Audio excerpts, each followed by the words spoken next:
જો હવે તમારે અમારા સુરતની ખમણ કે સેવ ખમણી ખાવી હશે ને તો કલાકો સુધી રાહ જોવાની જરૂર નથી। આજે આપણે દાળને પલાળ્યા વગર જ ખમણ અને ખમણી બનાવવાની છે। તો એક ગ્રાઇન્ડિંગ જારની અંદર 1 બાઉલ ચણાની દાળ ક્રશ કરી દઈશું, બિલકુલ આ રીતે દરદરી। હવે એની અંદર આપણે 7 થી 8 મરચી, આદુ અને 1 બાઉલ છાશ, ખાટી છાશ નાખી, અડધું લીંબુનું ફાડું નાખી અને સારી એવી ક્રશ કરી દઈશું, બિલકુલ આ રીતે પતલી પણ નહીં અને જાડી પણ નહીં એવું બેટર આપણે રાખવાનું છે। હવે 10 મિનિટ માટે આમ જ છોડી દઈશું। 10 મિનિટ પછી આપણે એકદમ એને 5 થી 6 મિનિટ માટે ફેટી લેવાનું છે। ત્યારબાદ નમક, હળદર અને 3 થી 4 ચમચી જેટલું તેલ અને 1 પેકેટ ઈનો નાખી થોડું એની ઉપર પાણી નાખી સારું એવું મિક્સ કરી દેવાનું છે। તરત જ એને આપણે જે પ્લેટમાં બાફવાનું છે તે પ્લેટમાં તેલ લગાવી અને પાથરી દેવાનું છે। હવે પાણી ઉકળવા માટે પહેલેથી જ છોડી દીધું હતું। હવે 10 મિનિટ માટે એને બાફી દેવાનું છે।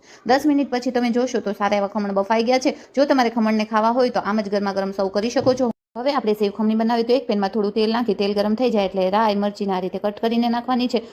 લસણની પેસ્ટ નાખી દઈશું, હિંગ નાખી દઈશું, થોડું પાણી નાખી અને 2 ચમચી ખાંડ નાખી સારું એવું મિક્સ કરી દઈશું। ત્યારબાદ ખમણને આ રીતે કરી લઈશું, સારું એવું મિક્સ કરી અને એની અંદર આપણે ડ્રાયફ્રૂટ નાખી દઈશું અને લીલા ધાણા નાખી દઈશું, સારું મિક્સ કરી અને સર્વ કરશું તો બનીને તૈયાર છે ઇન્સ્ટન્ટ ખમણ અને ખમણી। આજનો મારો આ વિડીયો તમને ગમ્યો હોય તો એક લાઇક અને ફોલો કરવાનું ભૂલશો નહીં। જે તમને ખમણને ખમણી બનાવી દે તેની સાથે ચોક્કસથી શેર કરજો।